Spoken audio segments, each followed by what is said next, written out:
మొన్న మీ అందరు కూడా చూస్తా ఉన్నారు ఏ విధంగా ఈ రాష్ట్రంలో డ్రామా నడుస్తుందో. బీజేపీ వాళ్ళు కొట్టుకుంటారు, మాకు సంబంధం లేదు. బండి సంజయ్ గారు కావచ్చు, ఈటల రాజేందర్ గారు కావచ్చు, మీ ఇంటర్నల్ పార్టీ విషయం మాకు అవసరం లేదు. మీరు ఓరి మీ గంగల వడురి మాకు సంబంధం లేదు. కానీ ఈటల రాజేందర్ గారు మీరు చాలా పెద్ద పెద్ద మాటలు మాట్లాడినరు.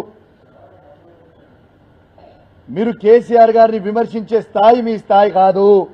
మీ స్థాయి ఏందో మొన్న 2023 ఎలక్షన్లలో హుజరాబాద్ ప్రజలు నీకు చూపించిర్రు. నీ స్థాయి ఏందో, నువ్వు ఏంటిదో అపర మేధావని నువ్వు ఫీల్ కావాల్సిన అవసరం లేదు. నీకంత సినిమా లేదు, నీకంత సినిమా లేదని చెప్తా ఉన్నాను. ఏం మాట్లాడుతావు? నేను ఈ కరీంనగర్ జిల్లాకి 2 సార్లు అధ్యక్షునైనా, 2 సార్లు మంత్రినైనా. ఎస్, నీకు రాజకీయ భిక్ష పెట్టింది ఎవరు? కేసీఆర్ కాదా అని నేను అడుగుతా ఉన్నాను. నిన్ను 2 సార్లు అధ్యక్షుడు చేసింది ఎవరు?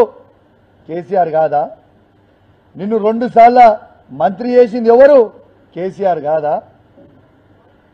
ఇలా ఉమ్మడి కరీంనగర్ జిల్లాలో ప్రతి గ్రామంలో కాలు పెట్టినానో మరి ఆ కాలు పెట్టి అడుగు పెట్టే అవకాశం ఇచ్చింది కేసీఆర్ కాదా? అట్లాంటి దేవుని లాంటి కేసీఆర్ని నువ్వు ఎట్లా మోసం చేస్తావు? నువ్వు దేవుని లాంటి కేసీఆర్ని ఎట్లా విమర్శిస్తావు? ఎట్లా విమర్శించబుద్ధి అవుతుందయా? అన్నం పెట్టిన వాళ్ళకి సున్నం పెడుతున్న చరిత్ర నీది.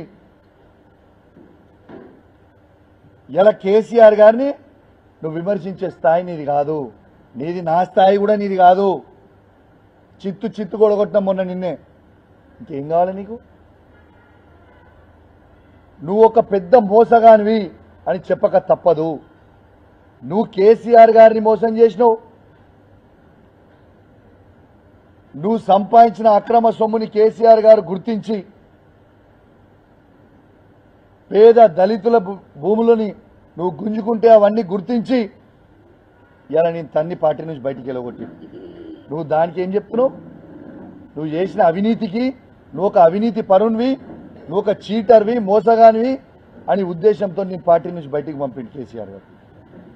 కానీ నువ్వేం చెప్తున్నావు? బీఆర్ఎస్ పార్టీలో ఆనాడు టీఆర్ఎస్ పార్టీలో ఎమ్మెల్యేలు అందరూ నాతో బాగుండే కాబట్టి కేసీఆర్ నేను బయటకు పంపించాను. నువ్వు ఆ రోజు కేసీఆర్ గారిని ద్రోహం చేద్దామనుకున్నావు, కుట్ర చేద్దామనుకున్నావు. ఎవరు కూడా సహించలేని ఎమ్మెల్యేలు. నువ్వు ఎమ్మెల్యేలను పిలిచి నేను పైసలు ఇస్తా, నేను ముఖ్యమంత్రి అయితా, కేసీఆర్ గారిని దించుదామంటే మా బీఆర్ఎస్ టీఆర్ఎస్ పార్టీ ఎమ్మెల్యేలు ఎవ్వరు కూడా ఒప్పుకోలే, నీతో ఎవరు కూడా రాలే అన్నారు. నువ్వు చేసిన కుట్ర ఆ రోజు. కేసీఆర్ గారు నీకు అన్నం పెట్టిన పాపానికి కేసీఆర్ గారికి నువ్వు సున్నం పెడదామనుకున్న దుర్మార్గమైన ఆలోచన నీకు వచ్చింది ఆ రోజు. ఎస్, ముమ్మాటికి చెప్తున్నా, కేసీఆర్ లేకపోతే తెలంగాణ లేదు. ఈ తెలంగాణ జెండాని ఇలా కేసీఆర్ పట్టుకోకపోతే ఎవరు పట్టుకురా? తెలంగాణ అనేది స్టార్ట్ చేసింది కేసీఆర్ కాకపోతే ఎవరా? తెలంగాణ ఎక్కడిది? ఇంత అభివృద్ధి ఎక్కడిది? కేసీఆర్ గారు చేసి చూపించింది ఎక్కడిది? ఇవన్నీ ఎక్కడ పోయినాయి? ఇవాళ మాట్లాడుతూ అంటాడు మొత్తం స్థానిక ఎలక్షన్లు అన్ని నేనే గెలిచి. నువ్వు గెలవలే బాబు, నువ్వు ఏడ కూడా గెలవలేదు. కేసీఆర్ బొమ్మ గెలిచింది, కేసీఆర్ పార్టీ గెలిచింది తప్పితే నువ్వు గెలవలేదు ఏనాడు. ఈడ నువ్వు పార్టీలకి రాకంటే ముందే నేను అడుగుతున్నాను. నేను 2002లో పార్టీకి వచ్చినాను. నువ్వు వాస్తవంగా 2002లో కూడా పార్టీలకు రాలే. కానీ ఎలక్షన్ల కంటే 2004లో ఎలక్షన్లు అయ్యే కంటే 6 నెలల ముందు నువ్వు పార్టీకి వచ్చినావు. కానీ పాత కమలాపూర్ గడ్డ, హుజరాబాద్ గడ్డ ఎప్పుడు కేసీఆర్ అడ్డా. ఇది వాస్తవం. 2001లోనే కేసీఆర్ గారి బొమ్మలు ఆ రోజు ఎవ్వరు లేరు. ఆ రోజు ఉన్నది ఎవరు? కేసీఆర్ గారి నాయకత్వంలో మా నాన్న సైనాథ్ రెడ్డి గారు, కెప్టెన్ లక్ష్మీకాంతరావు గారు, వీళ్ళు మాత్రమే ఆ రోజు పార్టీలో ఉన్నారు 2001లో. ఆనాడు ఈ పార్టీలో ఈ నియోజకవర్గంలో పాత కమలాపూర్ కావచ్చు, కొత్త హుజరాబాద్ నియోజకవర్గంలో కావచ్చు, ఆ రోజు మా నాన్న సైనాథ్ రెడ్డి గారు, కెప్టెన్ లక్ష్మీకాంతరావు గారు కష్టపడి అన్ని జెడ్పీటీసీలు ఎంపీపీలని గెలిపించింది కేసీఆర్ గారి నాయకత్వంలో. నువ్వు పార్టీలో కూడా ఆనాడు లేవు, నీ ముఖానికంత సినిమా లేదు. నువ్వు పదే పదే మా బీఆర్ఎస్ పార్టీ కార్యకర్తల మీద, మా బీఆర్ఎస్ పార్టీ నాయకుల మీద నువ్వు విమర్శించి అబద్ధాలు చెప్పి 2021 బై ఎలక్షన్లో అది నిజం చేయించే ప్రయత్నం చేస్తా ఉన్నావు. మా కార్యకర్తలని నువ్వు తిడతా ఉన్నావు. తస్మాత్ జాగ్రత్త బిడ్డ.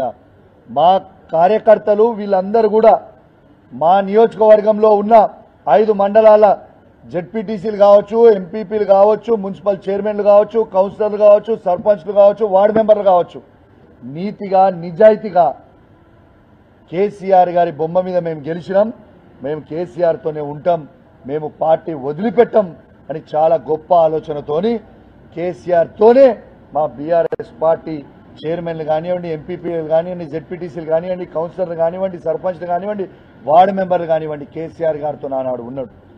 నీలాంటి మోసగాంతో లేరు వాళ్ళ మీద నువ్వు విషం కక్కే ప్రయత్నం చేస్తే తస్మాత్ జాగ్రత్త, ఊరుకోము అని చెప్పి సందర్భంగా తెలియజేస్తా ఉన్నాను. మా బీఆర్ఎస్ పార్టీ కార్యకర్తల జోలికి వస్తే నిన్ను హుజరాబాద్ నియోజకవర్గంలో ఊరికిచ్చే రోజు వస్తే తస్మాత్ జాగ్రత్త అని హెచ్చరిస్తా ఉన్నాను. నువ్వు ఎంత పెద్ద మోసగాను అంటే, నువ్వు కేసీఆర్ గారిని మోసం చేసినావు, హుజరాబాద్ ప్రజల్ని మోసం చేసినావు. ఇలా నువ్వు ఎంత పెద్ద మోసగాను అంటే, కేసీఆర్ని ఏ విధంగా అయితే మోసం చేసినావో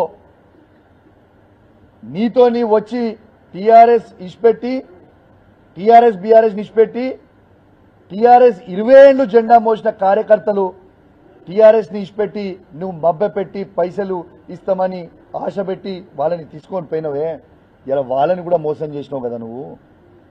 20 ఏళ్ల చరిత్ర వాళ్ళు ఉద్యమం చేసిర్రు, టీఆర్ఎస్ పార్టీ జెండా మోసిన వాళ్ళని మోసం చేసి తీసుకుపోయి నీ 2021 ఎలక్షన్ తర్వాత కనీసం ఒక్కరినన్నా నువ్వు పట్టించుకున్నావా వాళ్ళని? ఒక్కరినన్నా పట్టించుకున్నావా వాళ్ళని? కేసీఆర్ని మోసం చేస్తావు, హుజరాబాద్ ప్రజల్ని మోసం చేస్తావు, నిన్ను నమ్ముకున్న కార్యకర్తలను మోసం చేస్తావు. ఏంటిదో హుజరాబాద్లో ఇది చేసినావు. అరే హుజరాబాద్ ఇలా నీకు రాజకీయ భిక్ష పెట్టింది హుజరాబాద్ ప్రజలు. పాత కమలాపూర్ నియోజకవర్గం, హుజరాబాద్ నియోజకవర్గం పెట్టింది రాజకీయ భిక్ష.